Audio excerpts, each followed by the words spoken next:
കുറച്ച് മാസങ്ങൾക്ക് ശേഷം വിക്രമാദിത്യ എന്ന് പറഞ്ഞ സിനിമ അതിൽ ദുൽഖറും ഉണ്ണിമൂന്നനാണെങ്കിലും അവസാനം നിവിൻ പോളി വരുന്ന ഒരു 15 മിനിറ്റ് നിവിൻ വന്നപ്പോൾ ഉണ്ടായിരുന്ന ഒരു കയ്യടിയും ആ സിനിമ നിവിൻ വന്നപ്പോ കുറച്ചും കൂടി ഒരു അതിന് സിനിമയ്ക്ക് ഒരു ഗുണം ചെയ്തു എന്ന് പറയുന്നത് നിവിൻ ആ ഒരു സ്റ്റാർ ആയി തുടങ്ങി എന്നുള്ളതിന്റെ ഒരു തെളിവ് തന്നെയായിരുന്നു അത് നിവിന്റെ ഒരു സെലക്ഷൻ തന്നെയാണ് അത്. കാരണം അത് കേട്ട് എത്ര പടങ്ങൾ ചെയ്യാതെ വിക്രമാദിത്യൻ പോയി ചെയ്തു.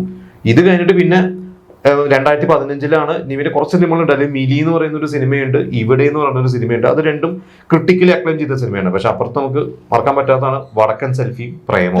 നിവിൻ ഈ പറഞ്ഞ നിവിനെ വേറെ എവിടെയോ കൊണ്ടെത്തിച്ച പ്രേമവും വടക്കൻ സെൽഫി നമുക്ക് എന്താ പറയാ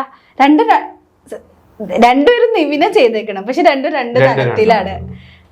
രണ്ടിലും കോമഡിയാണ്, പക്ഷെ 2 ടൈപ്പ് കോമഡി എന്ന് പറയാല്ലേ നമുക്ക്. അല്ല അതിപ്പോ എനിക്ക് പ്രേമം അൽഫോൺസ് പുത്രന് നിവിനെ പണ്ട് മുതലേ അറിയാം. ചിലപ്പോ അത് അറിയുന്നോണ്ടായിരിക്കും നമ്മൾ പറയില്ല ഇപ്പൊ പ്രിയദർശൻ, മോഹൻലാൽ എന്നൊക്കെ പറയണ പോലെ അത് നിവിനെ എങ്ങനെ പ്രസന്റ് ചെയ്താൽ ആളുകൾക്ക് ഇഷ്ടപ്പെടും എന്നുള്ളത് അൽഫോൺസിന് അറിയാവുന്നതുകൊണ്ടായിരിക്കാം അങ്ങനെ പ്രസന്റ് ചെയ്തത്. മെച്ചോർഡ് ആയിട്ടുണ്ട്.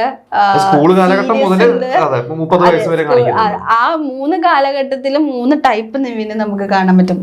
സീരിയസ്, മെച്ചോർഡ്, അതേപോലെ ചൈൽഡിഷ് ആയിട്ടുള്ളത് വിത്ത് കോമഡി. അതോടെ നമ്മൾ പറയണം. അതിനിപ്പോ ഒരു കോമഡിയും കൂടെ ചേരുമ്പോ അത് ഈ പറഞ്ഞ പോലെ പ്രേമം കഴിഞ്ഞ് പിന്നെ ആക്ഷൻ ഹീറോ ബിജു. അത് റിലീസ് ദിവസം ഇച്ചിരി ഡൗൺ ആയ ഒരു പടമാണ്. കാരണം പ്രേക്ഷകർ പ്രതീക്ഷിക്കാത്ത ഒരു പടമായിരുന്നു. പക്ഷെ അവിടുന്ന് നിവിന്റെ ഒരു സ്റ്റാർഡം കൊണ്ട് ആ പടം പിന്നീട് കയറി എന്നുള്ളതാണ്.